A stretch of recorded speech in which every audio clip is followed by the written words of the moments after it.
Hi everyone, welcome to a guide for TGPSC exams.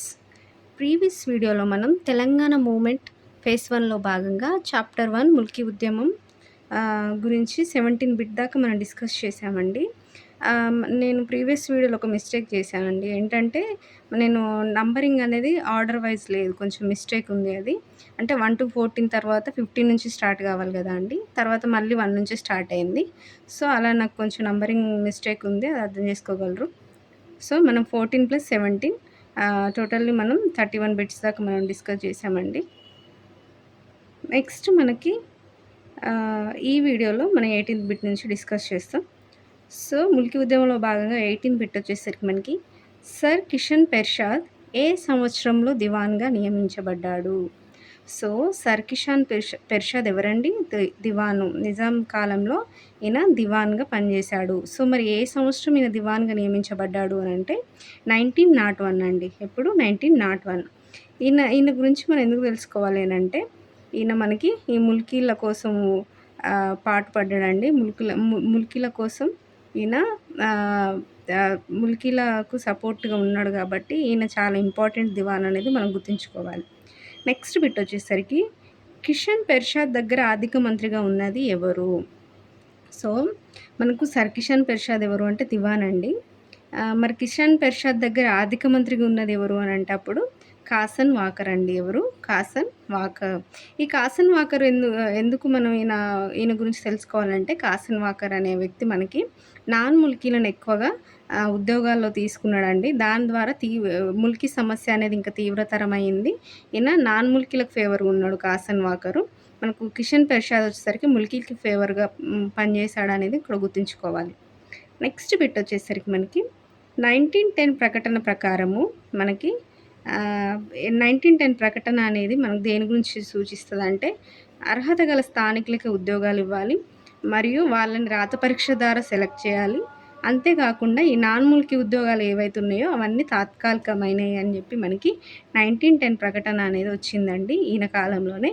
ఎవరి కాలంలో? మనకి ఈ సర్ కిషన్ పెర్షాద్ కాలంలోనే 1910 ప్రకటన ఏమని వచ్చింది అని అంటే, మనకి ఎవరైతే స్థానికులు ఉన్నారో, ముల్కీలు ఉన్నారు కదా అండి. సో అర్హత గల ముల్కీలు లేదా స్థానికులు ఎవరైతే ఉన్నారో వారికే ఉద్యోగాలు ఇవ్వాలి. ఆ ఉద్యోగాలు ఎలా ఇవ్వాలి అంటే రాత పరీక్ష ద్వారా ఇవ్వాలి. ఒకవేళ నాన్ ముల్కీలకు కనుక ఉద్యోగాలు ఇవ్వాల్సి వస్తే ఆ నాన్ ముల్కీ ఉద్యోగాలు తాత్కాలికమైనవి అని మనకి 1910 ప్రకటన తెలియజేస్తుంది. నెక్స్ట్ బిట్ వచ్చేసరికి మనకి ముల్కీ ఉద్యమ గాడ్ ఫాదర్ అని ఎవరిని పిలుస్తారు? సో మనం ఆల్రెడీ డిస్కస్ చేసామండి. కిషన్ పెర్షాద్ మనకి ముల్కీల కోసం ఈయన పాటుపడ్డాడు. ముల్కీల బాగు కోసం ఈయన అనేక కార్యక్రమాలు తీసుకొచ్చాడు. ముల్కీలకు సపోర్ట్గా ఉన్నాడు అని చదువుకున్నాం కదా అండి. సో అందువల్లనే ఈయనని ముల్కీ ఉద్యమ గాడ్ ఫాదర్గా పిలుచుకుంటామండి. ఎవరిని? కిషన్ పెర్షాద్ని. నెక్స్ట్ బిట్ వచ్చేసరికి ముల్కీ హక్కులను సంబంధించిన పత్రిక ఏంటి? సో మనకి ఆ టైంలో ఉన్న పత్రిక, అది ముల్కీ హక్కులను సమర్థించిన పత్రిక ఏంటి అంటే హైదరాబాద్ రికార్డర్ అండి. ఇది గుర్తుంచుకోవాలి. సో మనం ముల్కీ ఇష్యూ గురించి చదువుకునేటప్పుడు మనకు ఈ ముల్కీ ఇష్యూ అనేది ఎప్పటి నుంచి స్టార్ట్ అయింది, ఆ స్టార్ట్ అయిన కాలక్రమంలో భాగంగా మనకి ఈ ముల్కీ హక్కులను సంబంధించిన పత్రికలు ఏంటి అనేది చాలా ఇంపార్టెంట్. సో అందులో ముఖ్యమైన పత్రిక హైదరాబాద్ రికార్డర్ అండి. ఇది సమర్థించింది అనేది గుర్తుంచుకోవాలి. దేని సమర్థించింది అంటే ముల్కీ హక్కులను. నెక్స్ట్ బిట్ వచ్చేసరికి మనకి తెలివిగల ముల్కీలను ఎక్కడ వెతకాలి అన్న పత్రిక ఏది? సో ఇది ముల్కీలను కొంచెం అవమానించినట్టుగా చెప్పిన పత్రిక అండి ఇది.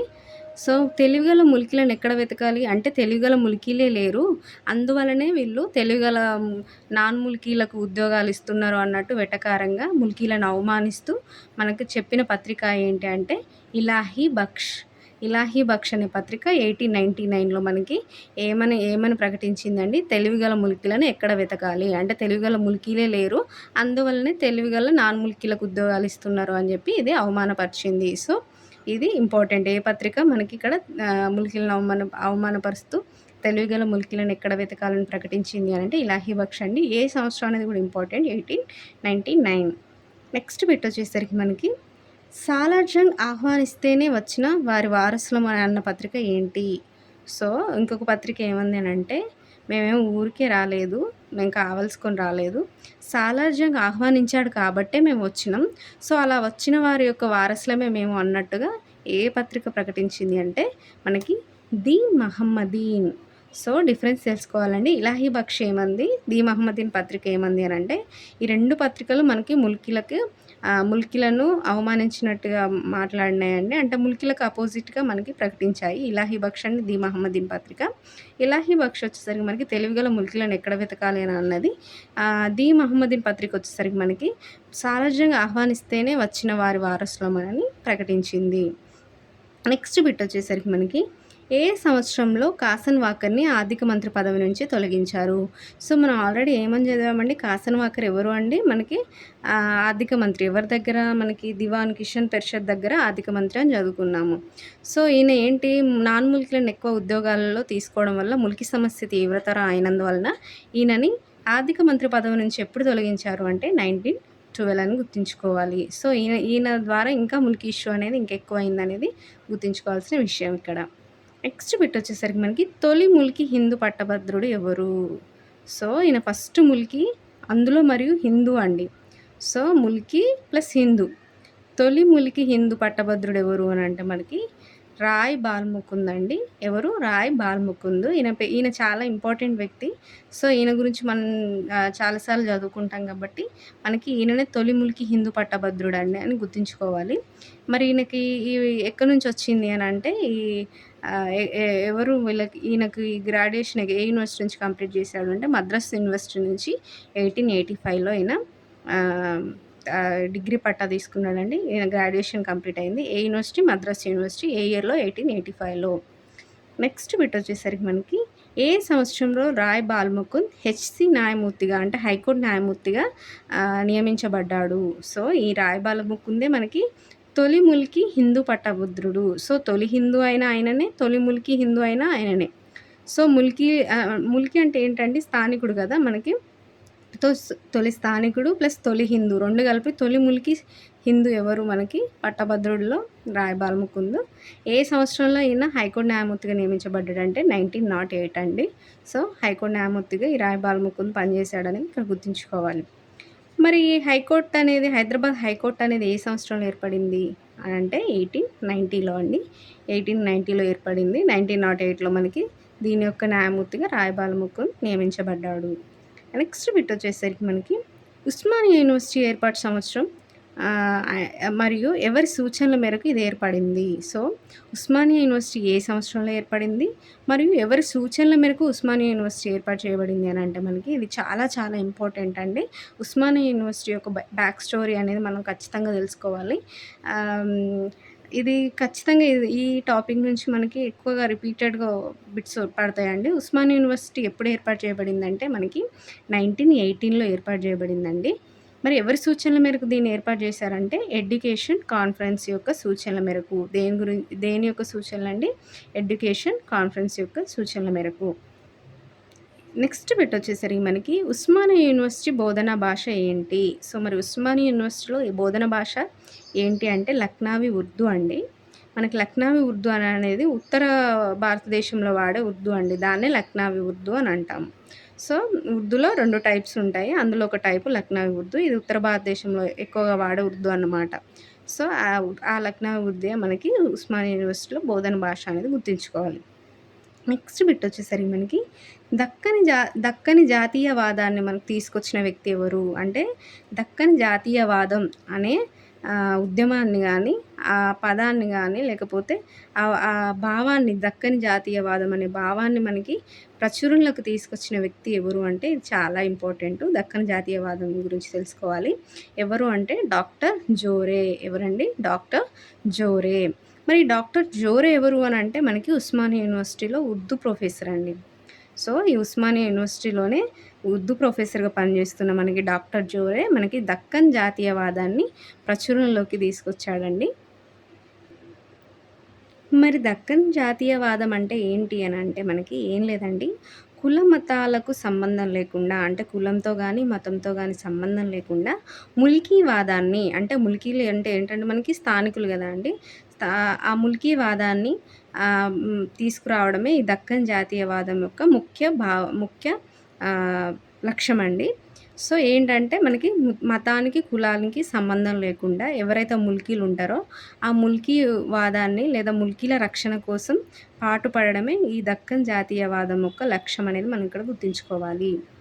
సో, ఇది ముల్కీల కోసం పాటుపడిన ఒక భావం అండి. ఆహ్,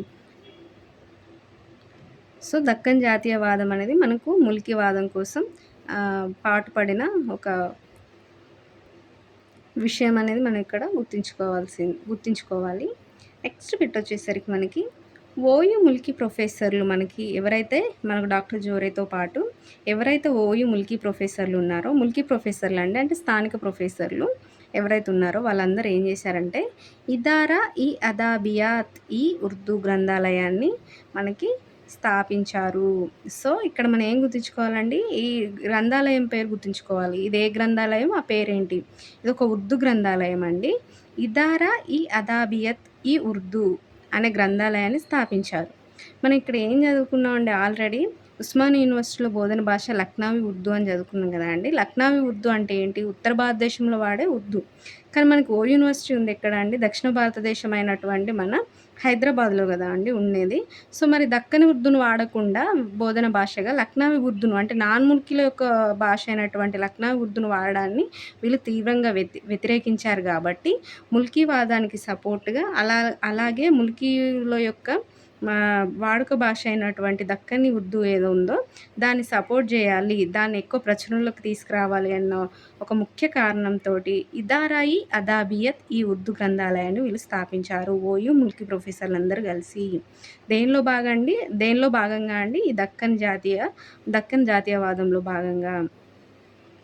ఏ ఇయర్‌లో తీసుకొచ్చారు అంటే మనకి 1930లో తీసుకొచ్చారండి. ఇదారాయి అదాబియత్ ఈ ఉర్దూ గ్రంథాలయం అనేది ఏ ఇయర్‌లో 1930లో. దేనికోసం అంటే దక్కని ఉర్దూను ఫేమస్ చేయడానికండి. ఎక్కువ ప్రచురణలోకి తీసుకురావడం కోసము. దాని ప్రచురణలోకి ఎక్కువ తీసుకురావడం వల్ల మనకి వీళ్ళు ముల్కీవాదాన్ని ఇంకా బలపరిచినట్టుగా ఉంటది కాబట్టి ఈ దక్కని ఉర్దూను ఎక్కువ ప్రచురణలోకి తీసుకురావాలని ఇదారాయి అదాబియత్ ఈ ఉర్దూ గ్రంథాలయాన్ని వీళ్ళు 1930లో స్థాపించారు. నెక్స్ట్ బిట్ వచ్చేసరికి మనకి దక్కన్ జాతీయవాద నాయకుల నినాదం ఏంటి? సో, మరి దక్కన్ జాతీయవాద నాయకుల నినాదం ఏంటి అంటే long live Nizam the royal embodiment of Deccani nationalism. So, వీళ్ళు long live Nizam the royal embodiment of Deccan nationalism అనే ఒక నినాదంతో వీళ్ళు ఈ దక్కన్ జాతీయవాదాన్ని వీళ్ళు సపోర్ట్ చేశారండి. అంటే వీళ్ళేంటి నిజాంకి వీళ్ళేం అపోజ్‌గా ఎళ్ళలేదు. నిజాంని వీళ్ళేం అపోజ్ చేయలేదు. నిజాంకి ఫేవర్‌గా ఉంటూనే నిజాం గవర్నమెంట్‌కి వీళ్ళు ఫేవర్‌గా ఉంటూనే ముల్కీవాదానికి వీళ్ళు సపోర్ట్ చేశారు. అంటే ముల్కీలకు వీళ్ళు డైరెక్ట్‌గా సపోర్ట్ చేశారు అనేది ఇక్కడ మనం గుర్తుంచుకోవాలి. సో, దక్కన్ జాతీయవాదం అనేది దేన్ని సపోర్ట్ చేసిందండి? ముల్కీవాదాన్ని సపోర్ట్ చేసింది. స్థానికులను సపోర్ట్ చేసింది. నెక్స్ట్ బిట్ వచ్చేసరికి ముస్లిం సార్వభౌమాధికారం ఎవరు స్థాపించారు అని అంటే మనకి ఇప్పుడు దక్కన్ జాతీయవాదం అంటే ముల్కీల కోసం కదా అండి. అంటే ముల్కీలు అంటే ఎవరైనా ఉండొచ్చు, హిందువులైనా ఉండొచ్చు, ముస్లింలైనా ఉండొచ్చు. మనకు స్థానికులు అంటే ఓన్లీ హిందువులే, ముస్లింలే ఉండాలని లేదు కదండి, ఎవరైనా ఉండొచ్చు. ఇది దక్కన్ జాతీయవాదం. మరి ముస్లిం సార్వభౌమాధికారం అంటే ఏంటి అని అంటే ఓన్లీ ముస్లింలే అండి. ఓన్లీ ముస్లింల సార్వభౌమాధికారం కోసమే ఇది పాల్పడింది. సో, ఇది హిందూవాదాన్ని లేదా ముల్కీవాదాన్ని ఇది వ్యతిరేకించిందండి. హిందూవాదాన్ని అంతేకాకుండా ముల్కీవాదాన్ని ఈ ముస్లిం సార్వభౌమాధికారం అనేది వ్యతిరేకించింది. సో, ముస్లిం సార్వభౌమాధికారం అంటే ఏంటిదంటే ఇది ముస్లింలనే సపోర్ట్ చేసింది. ఇందులో ఎవరున్నారు అంటే మనకి నాన్ ముల్కీ ప్లస్ ముల్కీ ముస్లింలు ఉన్నారండి ఈ ముస్లిం సార్వభౌమాధికారంలో. అంటే ఇక్కడ ముఖ్యంగా ఏంటిది ముస్లింలు ముఖ్యంగా ఉన్నారు. వాళ్ళు ముల్కీ ముస్లింలు కానీ, నాన్ ముల్కీ ముస్లింలు కానీ మొత్తంగా అయితే ముల్కీ, నాన్ ముల్కీతో సంబంధం లేకుండా ఓన్లీ ముస్లింలు మాత్రమే ఈ ముస్లిం సార్వభౌమాధికారాన్ని వీళ్ళు ప్రచురణలోకి తీసుకురావాలని చెప్పి దీనికోసం ముస్లిం సార్వభౌమాధికారం కోసం పాటుపడ్డారు అనేది ఇక్కడ మనం గుర్తుంచుకోవాల్సిన విషయము. సో, ఇలాగా అంటే కుల మతాలతో సంబంధం లేకుండా దక్కన్ జాతీయవాదం అనే పేరుతో మనకి ముల్కీలను సపోర్ట్ చేస్తూ దక్కన్ జాతీయవాదం అని తీసుకొచ్చారు. ముస్లిం సార్వభౌమాధికారం అని ముస్లింల సార్వభౌమాధికారం కోసం ఇట్లా అనేక విధాలుగా వీళ్ళు ముల్కీలు, నాన్ ముల్కీల మధ్య, హిందూ, ముస్లింల మధ్య ఇలా అనేక విధాలుగా మనకి ఈ విభజనలొచ్చాయండి. సో, ఆ టైంలోనే మనకి ఏంటంటే ఇదంతా కాదని చెప్పి మనకు 1919 ఫర్మానా అనేది రిలీజ్ చేశాడండి. మనకప్పుడున్న ఎవరు 7వ నిజాం 1919 ఫర్మానా రిలీజ్ చేశాడు. దేనికోసం రిలీజ్ చేశాడంటే అసలు ముల్కీలు ఎవరు? వాళ్ళని ముల్కీలను ఎలాగ మనం నిర్వచించవచ్చు ముల్కీలను అని చెప్పి మనకి 1919 ఫర్మానా అనేది మనకు తెలియజేస్తదండి.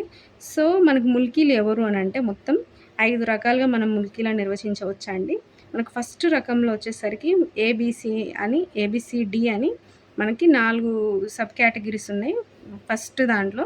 సో, ఫస్ట్ ఏ అంటే జన్మత ముల్కీ అండి. అంటే జన్మించాలి. హైదరాబాద్ రాజ్యంలో ఎవరైతే జన్మిస్తారో వారిని మనం ముల్కీ అంటాం. సో, హైదరాబాద్‌లో జన్మించిన వాళ్ళు ముల్కీలు. అదేవిధంగా హైదరాబాద్‌లో నివాసి అయిన వాళ్ళు, అంటే నివాసం ఉన్న వాళ్ళు కూడా మనం ముల్కీలు అని కన్సిడర్ చేయవచ్చు. సి ప్రకారం ఏంటంటే ఒకవేళ గవర్నమెంట్ ఎంప్లాయీ యొక్క పిల్లలు బై బర్త్ మనకి హైదరాబాద్ రాజ్యంలో వాళ్ళు పుట్టారనుకోండి, ఆ గవర్నమెంట్ ఎంప్లాయీ వాళ్ళ పిల్లలు ఎవరైనా సరే, ఆ గవర్నమెంట్ ఎంప్లాయీ ఒకవేళ హైదరాబాద్ రాజ్యంలో 15 ఇయర్స్ కనుక ఆయన సర్వీస్‌లో ఉండి ఆయనకు పుట్టిన పిల్లల్ని మనం ముల్కీలుగా తీసుకోవచ్చు అని చెప్పి సిలో మనకు తెలియజేస్తుందండి. 1సిలో. నెక్స్ట్ 1డిలో ఏంటి అంటే ఎవరైతే ముల్కీని చేసుకున్న ఆడవాళ్ళు ఎవరైతే ముల్కీలకు భార్యలుగా వస్తారో వాళ్ళని కూడా మనం ముల్కీలుగా కన్సిడర్ చేయవచ్చు అని మనకు 1919 ఫర్మానాలో మనకు ఫస్ట్ కేటగిరీలో మనం వీళ్ళను నిర్వచించవచ్చండి 4 రకాలుగా. ఎవరండి? అయితే హైదరాబాద్ రాజ్యంలో జన్మించాలి, లేకపోతే నివసించాలి, లేకపోతే ఎవరైతే 15 ఇయర్స్ మనకు గవర్నమెంట్ ఎంప్లాయీగా సర్వీస్ ఇస్తారో వాళ్ళ యొక్క పిల్లల్ని కూడా మనం ముల్కీలుగా నిర్వచించవచ్చు. అదేవిధంగా ముల్కీలను చేసుకున్న ఒక ఆడపిల్లలు ఎవరైతే ఉంటారో ముల్కీల యొక్క భార్యలు వాళ్ళని కూడా మనం ముల్కీలుగా కన్సిడర్ చేయవచ్చు అనేది మనకి ఫస్ట్ కేటగిరీలో మనం నిర్వచించారండి. మరి సెకండ్ కేటగిరీలో మనకి ఎవరు ఎలా నిర్వచించారు ముల్కీలను అంటే ఎవరైతే ముల్కీ తండ్రి ఉంటాడు కదా అండి, ఎవరి యొక్క తండ్రి అయితే ముల్కీ అయి ఉంటాడో వాళ్ళ పిల్లలు కూడా మనకి ముల్కీలుగా కన్సిడర్ చేయబడతారు అనేది రెండవ కేటగిరీలో నిర్వచించారు. థర్డ్ కేటగిరీ వచ్చేసరికి మనకి 15 ఇయర్స్ నివాసి అయి ఉండి, ఒకవేళ వీళ్ళు 15 ఇయర్స్ నివాసం ఉండి తిరిగి మళ్ళీ మేము హైదరాబాద్ రాజ్యాన్ని వదిలి వెళ్ళాము అని చెప్పి ఒక అఫిడవిట్ కానీ సమర్పించినారనుకోండి, వాళ్ళని కూడా మనం ముల్కీలుగా కన్సిడర్ చేయొచ్చు అని చెప్పి మనకు థర్డ్ కేటగిరీలో నిర్వచించారు.